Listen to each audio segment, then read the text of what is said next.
Hello and Namaste to my lovely friends and family. Welcome to the world of Explore Tales. दोस्तों, यह trip मेरे लिए बहुत खास है क्योंकि बहुत सालों बाद मैं अपने दोस्तों के साथ किसी ट्रिप पे जा रहा था। यह ट्रिप केवल बेंगलोर तक ही सीमित नहीं थी, बल्कि इसमें चिकमंगलुरु, तिरुपति और पौंडीचेरी भी शामिल है।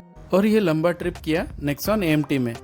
तो चलिए मेरे साथ एंजॉय कीजिए यह ट्रिप और जाने कि नेक्सॉन ने कैसा परफॉर्म किया इस ट्रिप पर। पुणे से बेंगलोर करीब 870 किलोमीटर है, जो कि हमें एक दिन में ही करना था। सो हम 4 दोस्त सुबह 5 बजे निकले और लगभग शाम को 8 बजे तक बेंगलोर पहुंच गए, जिसमें कि हमने प्रॉपर ब्रेक लिया, ब्रेकफास्ट, लंच और टी के लिए। The next day, अगली सुबह हम इलेक्ट्रॉनिक सिटी बेंगलोर से चिकमंगलुरु के लिए निकले, जो कि 270 किलोमीटर का ट्रैवल था। चिकमंगलुरु कर्नाटका का एक फेमस हिल स्टेशन है, जो कि वेस्टर्न घाट्स का हिस्सा है। यहाँ से कई नदियाँ निकलती है, जैसे कि तुंग, भद्रा और कावेरी मुख्य नदियाँ हैं। ऐसी मान्यता है कि यहाँ के राजा ने यह शहर अपनी बेटी को दहेज में दिया था और इसीलिए इस शहर का नाम चिकमंगलुरु पड़ा, क्योंकि चिकमंगलुरु शब्द का अर्थ कन्नड़ में होता है छोटी बेटी का शहर। इसके फेमस होने की एक और ख़ास वजह है। यहाँ के बाबा बुदानगिरी रेंज में 1670 में पहली बार कॉफ़ी की खेती हुई थी और यह भारत में सबसे पहली कॉफ़ी की खेती है। अभी थोड़ी बात कर लेते हैं नेक्सॉन के ड्राइव एक्सपीरियंस के बारे में। पुणे से लगभग हमने 1000 किलोमीटर तक नेक्सॉन चला ली है और अभी तक नेक्सॉन का परफॉर्मेंस बहुत लाजवाब है। इसका कंफर्ट और ड्राइव स्मूथनेस से थकान नहीं हुई और हमने ड्राइव काफ़ी एंजॉय भी की। एक बार तो अनजाने में कुछ सेकंड्स के लिए स्पीड 163 किलोमीटर्स पर आवर तक पहुंच गई थी और को पैसेंजर सीट पर बैठे हुए मुझे थोड़ा भी एहसास नहीं हुआ इतनी स्पीड का।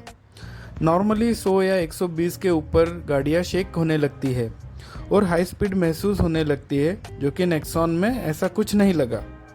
इसका मतलब बिल्कुल भी ये नहीं है कि हम फास्ट चलाए, क्योंकि speed thrills but it kills as well.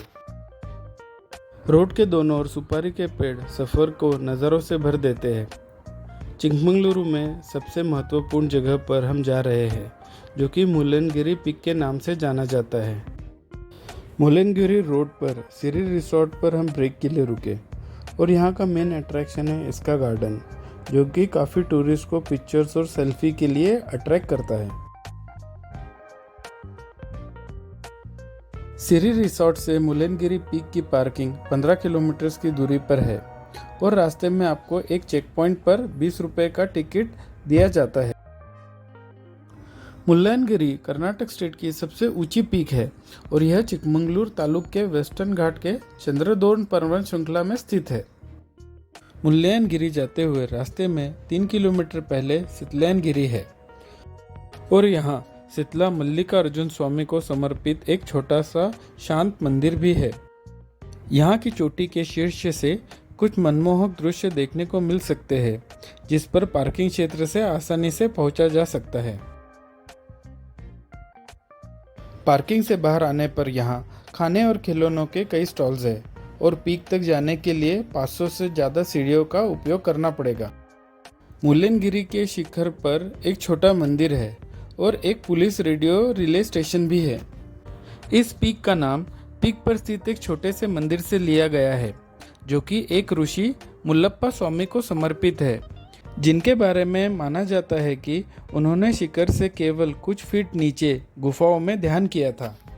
घने कोहरे और तेज बारिश के चलते हम शिखर तक नहीं जा पाए और हमें यहीं से लौटना पड़ा। यह कर्नाटक की सबसे ऊंची चोटी है और सह्याद्री की 23वीं सबसे ऊंची चोटी भी। इसके बाद हम हिरेकोलले लेक गए और यह एक बहुत खूबसूरत मानव निर्मित जगह है और इस झील का निर्माण चिकमंगलुरु को पानी उपलब्ध कराने और आसपास के गांवों में खेती और भूमि की सिंचाई के लिए किया गया था।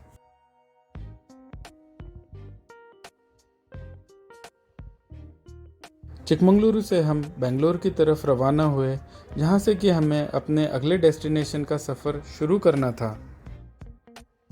रात को करीब हम 10 बजे बेंगलोर पहुँचे और फिर बेंगलोर से हमने अपनी जर्नी स्टार्ट की तिरुपति के लिए, जो कि ओवरनाइट जर्नी थी। वह करीब 6 बजे हम तिरुपति पहुँचे और यहाँ पहुंचकर हमने एक होटल में चेक इन किया जहां हम फ्रेश हो सके। फर्स्ट करके हम निकल पड़े तिरुपति मंदिर की तरफ बालाजी के दर्शन के लिए। यह तिरुमला चेक पॉइंट गेट है और यहाँ आपको लगेज चेक करवाना होता है और गाड़ी भी यहाँ पर पूरी तरीके से चेक होती है। यहाँ से तिरुमला यानी तिरुपति बालाजी मंदिर कुछ 18 किलोमीटर है। तिरुपति आंध्र प्रदेश राज्य का एक शहर है और यह शहर तिरुमला वेंकटेश्वर यानी तिरुपति बालाजी मंदिर के लिए प्रसिद्ध है। तमिल भाषा में तिरु का अर्थ है पवित्र, सम्माननीय या लक्ष्मी और पति का अर्थ है निवास या पति। प्रभु वेंकटेश्वर या बालाजी भगवान विष्णु का ही अवतार है। ऐसा माना जाता है कि प्रभु विष्णु ने कुछ समय के लिए स्वामी पुष्करनी नामक सरोवर के किनारे निवास किया था। यह सरोवर तिरुमला के पास स्थित है। तिरुमला तिरुपति के चारों ओर स्थित पहाड़ियाँ शेषनाग के 7 फनों के आधार पर बनी सप्तगिरी कहलाती है। श्री वेंकटेश्वराय का यह मंदिर सप्तगिरी की 7वीं पहाड़ी पर स्थित है जो वेंकटाद्रि के नाम से प्रसिद्ध है। यह मंदिर विष्णु के रूप वेंकटेश्वर को समर्पित है, जिनके बारे में माना जाता है कि वे मानव जाति को कलयुग की परीक्षाओं और परेशानियों से बचाने के लिए पृथ्वी पर प्रकट हुए थे। प्राचीन साहित्य स्तोत्रों के अनुसार कलयुग में भगवान वेंकटेश्वर का आशीर्वाद प्राप्त करने के पश्चात ही मुक्ति संभव है। मंदिर में स्ट्रिक्टली मोबाइल और कैमरास अलाउड नहीं है, इसीलिए हमें मोबाइल और कैमरा बाहर ही छोड़ने पड़े। हमारे दर्शन अच्छे हुए और लौटते हुए हमें यहाँ हनुमान जी का मंदिर दिखा, जहाँ की एक बहुत बड़ी हनुमान जी की मूर्ति है।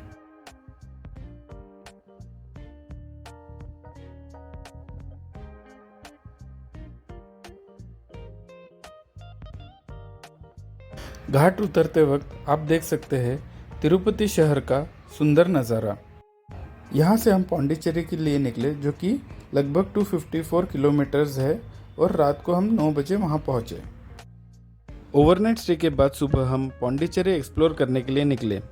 रास्ते में हमने ब्रेकफास्ट किया और फिर हम सीधे सैंड ड्यून्स पैराडाइज बीच गए। यहाँ 70 रुपये पर पर्सन एंट्री फीस है और यहाँ पर आप jet ski, aqua park, speed boat जैसे कई सारे वाटर एक्टिविटीज़ का लुफ्त उठा सकते हैं। हाँ, लेकिन इनका प्राइस आपको अलग से पे करना पड़ेगा। पैराडाइज बीच, जिसे प्लाज पैराडीसो के नाम से भी जाना जाता है। पैराडाइज बीच पौंडीचेरी शहर से लगभग 7 किलोमीटर साउथ में चुनम्बार बैकवाटर्स द्वारा मुख्य भूमि से अलग समुद्र तट है। यह बीच सुनहरी रेत से सजा हुआ एक सुंदर और साफ सुथरा बीच है। पैराडाइज बीच की एक पार्टी बीच के रूप में बड़ी प्रतिष्ठा है। यहाँ की golden sand, crystal clear water और शांत लहरें इस बीच की खासियत है। इस बीच में जीवंत व मज़ेदार माहौल है। यह कर्कश या अप्रिय शोर वाला नहीं है। पैराडाइज बीच जो अपने अनूठे आकर्षण, मंत्रमुग्ध कर देने वाली सुंदरता और अद्भुत दृश्यों के लिए फेमस है।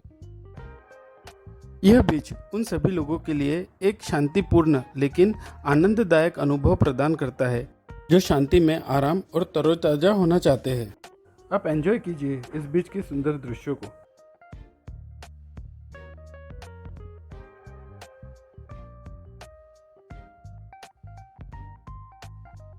इस पूरे लगभग 2300 किलोमीटर लंबे ट्रिप में नेक्सॉन ने हमारा बहुत ख्याल रखा और हमें कभी भी अनकंफर्टेबल नहीं होने दिया। लेकिन लौटते समय बेंगलोर से निकलने के बाद गाड़ी ने जर्क देना शुरू किया। पुणे पहुंचने के बाद 16 दिन गाड़ी सर्विस सेंटर रखने के बाद आखिरकार टाटा मोटर्स के मैनेजमेंट ने इशू रिजॉल्व किया।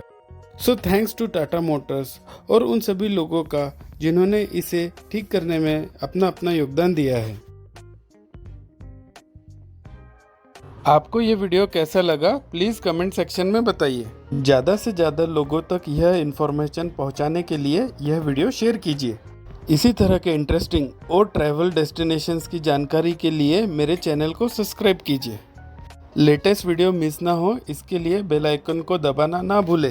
तो मिलते हैं अगले वीडियो में। जय हिंद। लंबी ट्रैवलिंग से होता है हाल बुरा, लेकिन नेक्सॉन ने कर दिया काम पूरा।